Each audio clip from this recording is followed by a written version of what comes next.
안녕하세요. 요즘 가정에서나 학교에서 아이들을 지도하는데 어려움이 많습니다.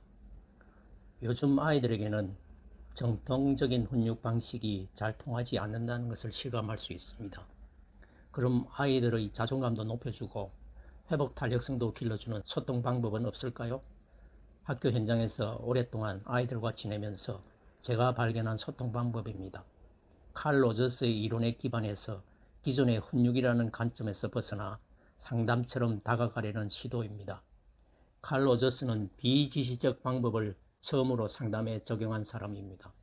학부모 연수나 교직원 연수에 20년간 적용해 보았더니 많은 분들이 지지하고 공감해 주셨습니다. 또 10년 이상 교장으로 재직하면서 문제 행동을 하는 아이들을 대할 때 직접 적용해 보았더니 정말 효과가 좋았습니다. 그럼 아이들 마음을 열어주고 건강하게 성장하도록 돕는 소통법의 핵심이 무엇인지 알아보겠습니다. 사실 많은 분들이 기존 방식만으로는 뭔가 부족함을 느끼는 것 같아요. 칼 로저스는 모든 사람 안에 스스로 성장하고 잠재력을 펼쳐나가는 힘, 즉 실현 경향성이 아주 강하게 내재되어 있다고 보았습니다. 실현 경향성이란 모든 인간과 유기체는 자신의 잠재력을 실현하고 성장하며 능력을 발휘하려는 선천적 경향이 있다는 인간 중심 상담의 핵심 개념입니다.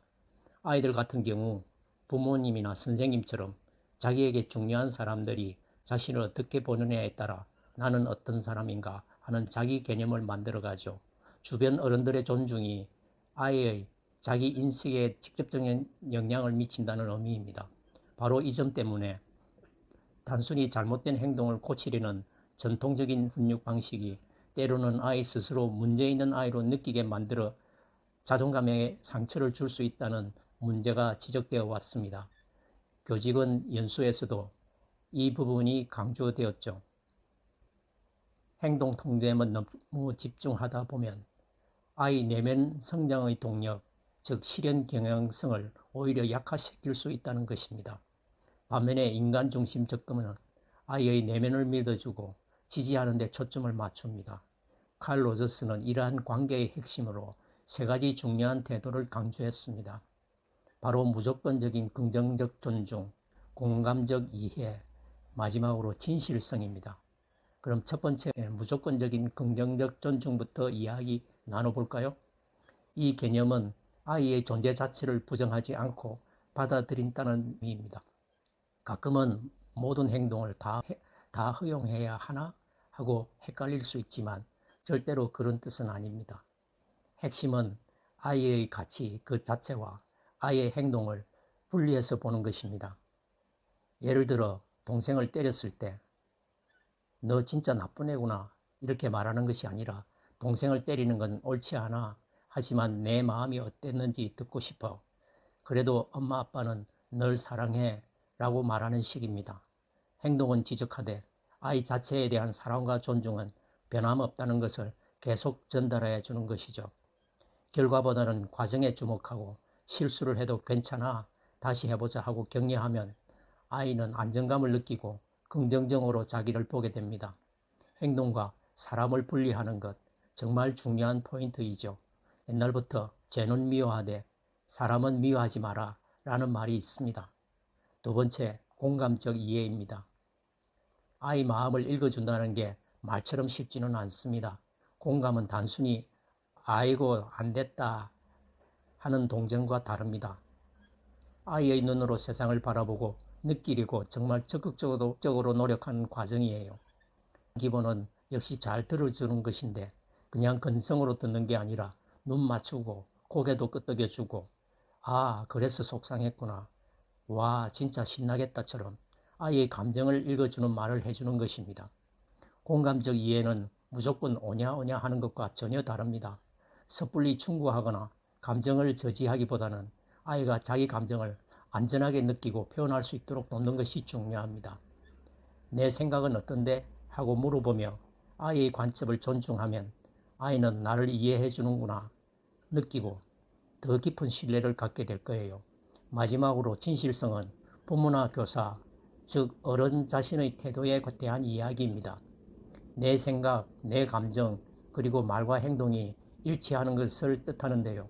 여기서 중요한 건 완벽한 모습을 보여줘야 한다는 압박에서 벗어나는 것입니다. 예를 들어 아이의 행동 때문에 내가 힘들 때 너 때문에 힘들어 죽겠다 하고 비난하는 대신 내가 약속을 안 지키니까 엄마 아빠는 조금 속상하고 걱정이 돼와 같이 나를 주어로 해서 솔직하게 표현하는 나 전달법을 사용하는 거죠. 내가 실수했을 때 미안해 엄마가 잘못 생각했네 하고 진심으로 사과하는 모습도 아이에게는 정말 큰 배움이 됩니다. 이런 솔직함이 오히려 더 강한 신뢰를 만들고 아이도 자기 감정에 솔직한 법을 배우게 됩니다. 이 세 가지 원칙은 결국 아이의 문제 행동을 바라보는 관점 자체를 바꾸는 것입니다. 교직원 연수에서도 문제 행동 너머에 있는 마음을 보라고 강조했던 것처럼요. 아이가 거짓말을 했을 때 단순히 벌 주는 게 아니라 어휴 말하기 어려웠나 보구나 혹시 혼날까봐 무서웠니 하고 접근해 볼 수 있습니다. 아이가 때를 쓸 때도 그냥 뚝 그쳐 창피하게 이렇게 말하는 대신 아 그걸 정말 갖고 싶었구나 안 된다고 하니까 많이 서운했지 하고 마음을 먼저 읽어주는 거죠. 숙제를 안 했을 때 변명하지 말고 빨리 해.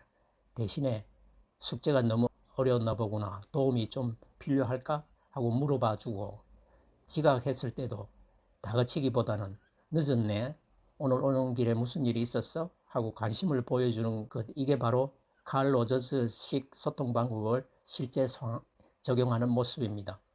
통제가 아니라 성장을 돕는 관계로 나아가는 것이죠. 칼 로저스는 이런 말을 남겼습니다. 아이들은 우리가 그들을 어떻게 대하느냐에 따라 자신이 어떤 사람인지 알게 됩니다.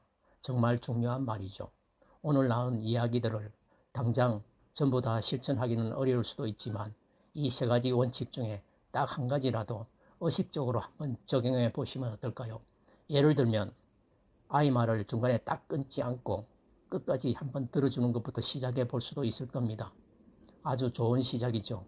우리가 아이 마음속에 있는 실현 경향성, 즉 스스로 더 나아지려고 하는 그 힘을 정말 진심으로 믿게 될 때 단순히 어떤 문제 상황에 대한 우리의 반응만 바뀌는 것을 넘어서 아이 삶 전체를 이끌어주고 또 필요한 경계를 설정하는 방식 자체가 근본적으로 달라질 수 있다고 봅니다. 이런 소통 방법에서 나온 말이 아이는 믿는 만큼 자란다는 말이 나온 겁니다. 지금까지 한국청소년봉사단 연맹 총장 이용이었습니다. 끝까지 들어주셔서 감사합니다.